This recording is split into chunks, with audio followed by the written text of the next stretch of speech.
День добрый. Движется отделка. Уже идут заключение малярной работы. Это гостиная первого этажа. Межлестничные марши. Плиточный станок для раскройки.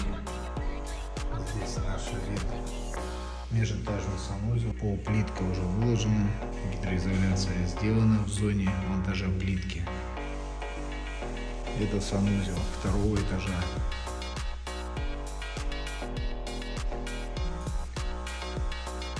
Это третий санузел.